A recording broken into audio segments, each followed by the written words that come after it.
Hi Caroline, brilliant to speak to you today. So you have a new book out called Do It Like a Woman, which is a really sort of positive, life-affirming account of what women are capable of.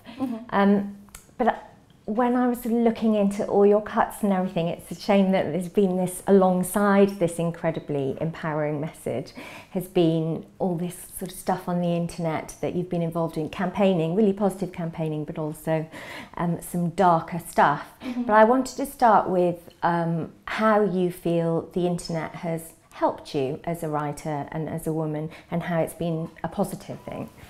I think overall the internet's been amazing for women. We always focus on the negative because that's the most dramatic. And yeah, what happened to me was pretty horrific, and it was very scary getting all these rape and death threats that were very graphic and violent, telling me to shut up essentially. But I mean, it is kind of a double-edged sword, I think, because on the one hand, you do have this aspect of the internet where you get this group of angry men telling women to shut up or they're going to rape them. But on the other hand, I think it's given women permission to speak in a way that we've never had before, or I suppose a better way of putting it would be to say it's taken away the need for permission. You can just start a blog, you can just start a Twitter account, and you can start writing about what you think. And I'd always wanted to write. But in my head, I always had this idea that there would be a guy in a suit who I would have to submit my work to, and he would not like my work, and so I just didn't really want to go down that route.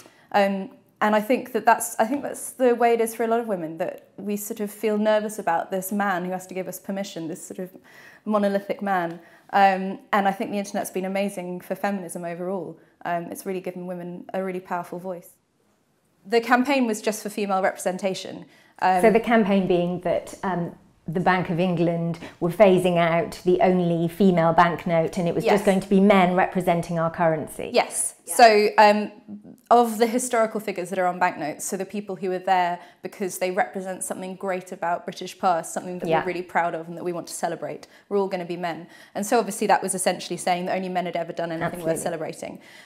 So I thought that was an unnecessary decision. And from my work with the Women's Room, which is an organisation that I co-founded to get more female experts in the media, I've been looking into role model research and what a difference it makes to women to see women in the world around them.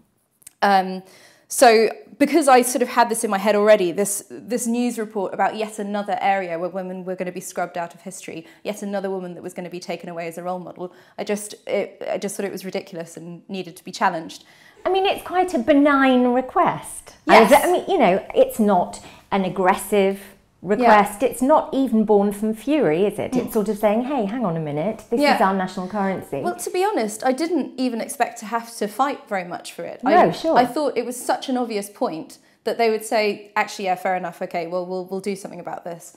Because so much of feminism is the feeling that nobody's really noticed, that nobody, that somebody just needs their attention drawn. That it just hadn't occurred to them. But for some reason, they really dug their heels in, and it became this really big thing. And yeah, I mean, the reaction that I got for it was really quite astounding when you think of it in that context of I was asking for a woman on a piece of paper. Yeah. And the reaction was this huge tidal wave of rape and death threats.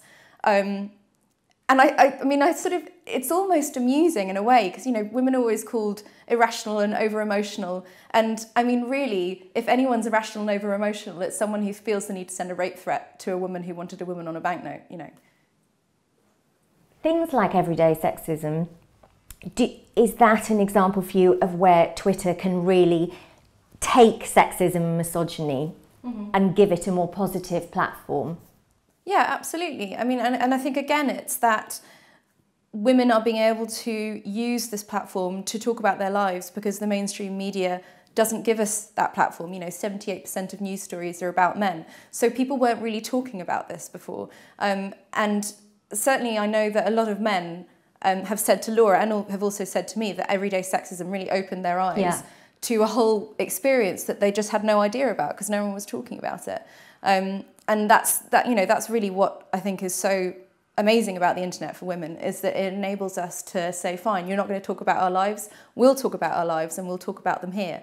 And as a result, now the mainstream media is talking about it. So, yeah, I think the internet is an incredibly powerful tool for women.